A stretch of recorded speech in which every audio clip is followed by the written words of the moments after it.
Halo Bujang. Arigato yang sudah mengklik video ini dan selamat datang di channel Uzumaki Film. Channelnya Zomblo friendly banget.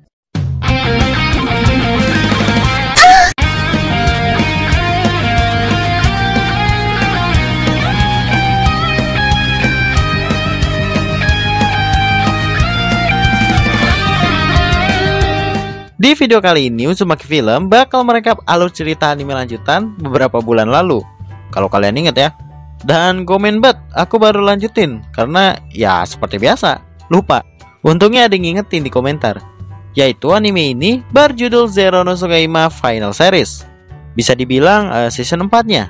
Jadi ini tuh series terakhir dari anime ini yang dirilis pada tahun 2012. Siapa nih yang lahir pada tahun segitu? Kayaknya banyak deh. Oh iya, bagi kalian yang belum nonton season sebelumnya, bisa cek di deskripsi ya. Nanti aku bakal taruh linknya di sana. Atau bisa cek playlist juga. Terus sepertinya video ini bakal aku bagi 2 part ya. Karena sepertinya bakal panjang deh untuk durasinya. Kayaknya ya. Kalau nggak panjang ya berarti aku salah perhitungan. Oke, daripada lama, mending kita langsung aja ke alurnya. Tapi sebelum itu, biasalah, jangan lupa jempolnya dulu biar warna biru atau putih, dan pencet warna merah yang bacaannya subrek. Tapi kalau udah warna abu-abu itu udah enak bet dah, swear. Ya udah, kita langsung aja gas ke alurnya.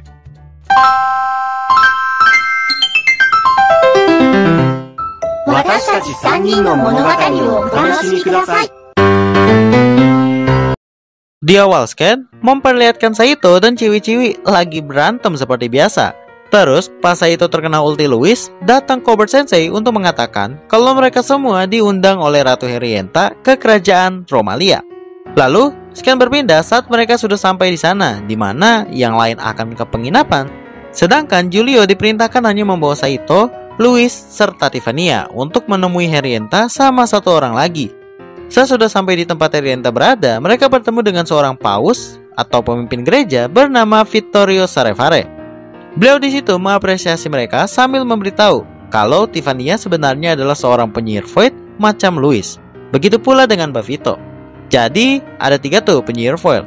Serta Julio ternyata peliharaan dari Mbak Vito dinamai Windurf. Hampir setara lah sama Saito. Kalau Saito kan Gandalf. Terus Herienta meminta mereka untuk menjadi biarawati, soalnya bakal ada acara gitu.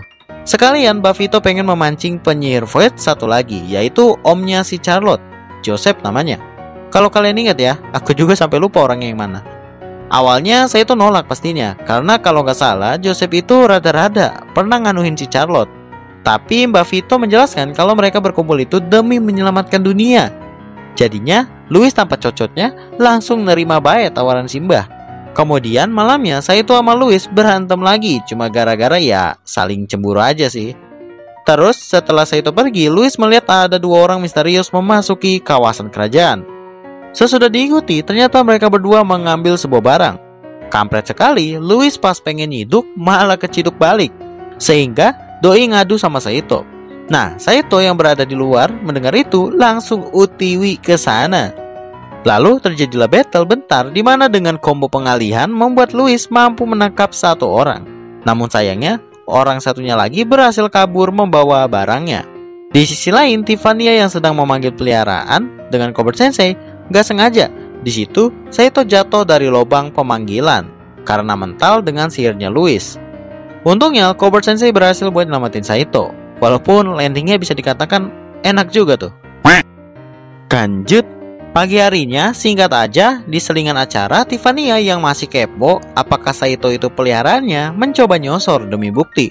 Soalnya kalau benar, tanda atau run di tangan Saito bakal nyala. Tapi Saito, tahan iman bet cuy. Sampai-sampai karena kelamaan mereka berdua keciduk oleh Malincor dan Montmorency. Sementara di sisi berbeda, Louis didatangi oleh Ciwi yang ngaku-ngaku sebagai salah satu tenaga kerja dari keluarganya. Tentu Louis mah percaya-percaya aja gitu, ngikutin tuh Ciwi. Sehingga ya Saito yang tahu si beban ngilang jadinya nyariin. Nah cuma pas nyari itu dia diserang oleh salah satu orang kemarin. Terjadilah battle lumayan sengit antara keduanya. Sampai akhirnya mereka dihentikan oleh salah satu ciwi yang bersama Louis tadi. Ternyata sekomplotan sama sipit kuning. Ciwi tersebut ngasih tahu kalau Louis sudah dibawa sama Mbak Senfield. Ya mereka cuma bantu nyulik doang. Sesudahnya scan berpindah di mana Saito ngasih tahu ke Mbak Vito kalau Louis diculik. Kemudian datanglah Charlotte untuk memberitahu dalangnya yaitu pastinya si Joseph. Tiba-tiba di sela pembicaraan itu, Mbak Vito mendapatkan informasi kalau pasukan Gallia yang dipimpin Joseph sedang mengarah ke Romalia untuk menyerang. Malam pun tiba.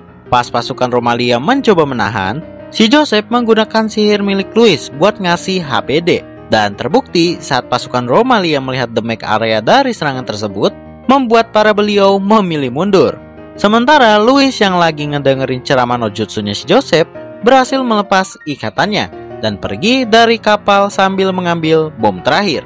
Ya walaupun pas jatuh dari sana malah bisa diambil lagi bomnya sama monsternya Mbak Senfield. Untungnya Saito sama Charlotte datang tepat waktu. Lalu mereka bertiga pun membagi tugas di mana Saito bakal solo versus squad melawan Gallia, sedangkan Charlotte serta Louis akan mengejar salah satu monster yang membawa bom ke pusat kota. Cuma dengan sihir milik Tiffania, itu bisa ngebantu Charlotte buat mengambil bomnya.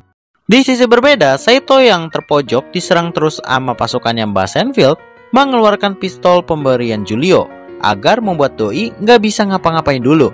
Sehingga Saito pun bakal by one dengan Joseph. Awalnya di situ Saito bakal kalah, tapi datang combo bala bantuan yaitu Louis sama Charlotte bisa membuat Joseph sekarat.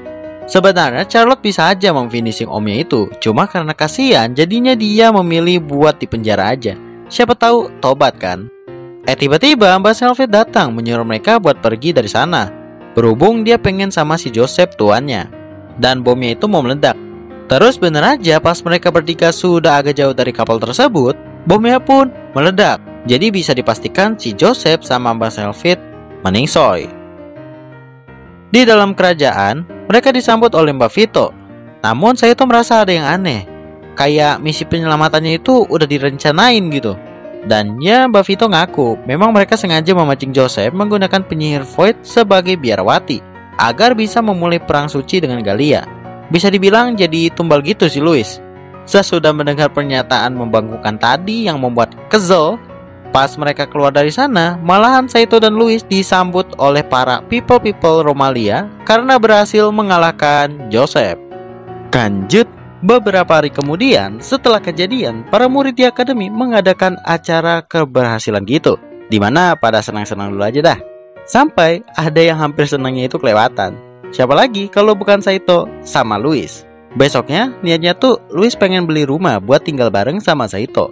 Cuma karena si Esta ngikut-ngikut baik, jadinya Louis selalu nolak saran rumah dari mereka berdua.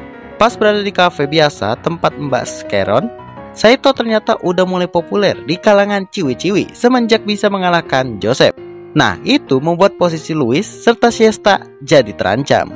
Sebelum balik mereka bertiga diminta Agnes untuk ke kerajaan bertemu dengan Ratu Henrietta. Di sana beliau ngasih tahu kalau Charlotte akan menjadi pemimpin baru Gallia berikutnya. Dan sebagai ucapan terima kasih, Henrietta menghadiahkan Saito berupa rumah sama wilayahnya atau kecamatan lah. Saat sudah sampai di sana, rumahnya sih ya lumayan gede, tapi kayak jarang terus gitu. Namanya juga gratisan. Lalu malamnya, Charlotte tiba-tiba datang buat numpang tidur di sana sambil ngasih tahu kalau dia menunda penobatannya menjadi Ratu Gallia. Keesokannya, Louis didatangi oleh salah satu kakaknya yaitu Mbak Ele.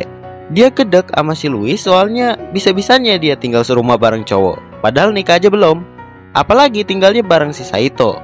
Walaupun bangsawan juga, tapi nggak ada aura-auranya gitu. Makanya demi bisa tinggal bareng dan dikasih restu sama Mbak Ele, Louis bakal merubah sikapnya Saito menjadi bangsawan. Cuma sesudah berapa kali percobaan, Saito ini selalu gagal. Sampai pada akhirnya Saito mulai kesel karena susah coy ngubah sikap orang tuh. Apalagi cerewet bet ya kan si Louisnya.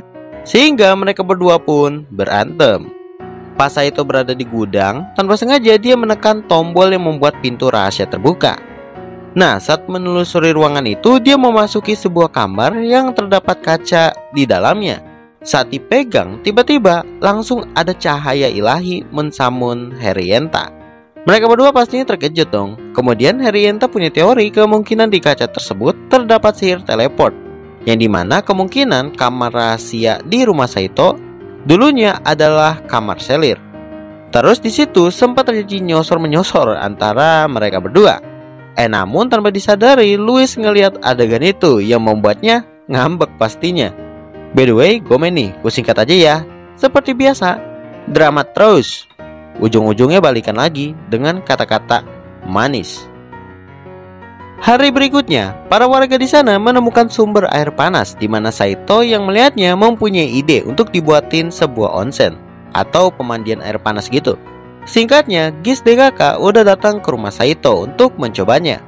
Dan tanpa sengaja, Louis sama Shesta melihat orang misterius yang mencoba masuk ke dalam rumah Saito. Saat diciduk, ternyata orang tersebut adalah Ratu Herienta. Terus beliau beralasan kalau dia tertarik dengan onsennya Saito. Sesudahnya, Saito bertemu dengan Herienta buat ngomong sesuatu. Saito sebenarnya udah tahu kalau Herienta dan ciwi-ciwi lain itu demen sama dia. Namun pastinya perasaannya itu tetap ke Louis. Lanjut.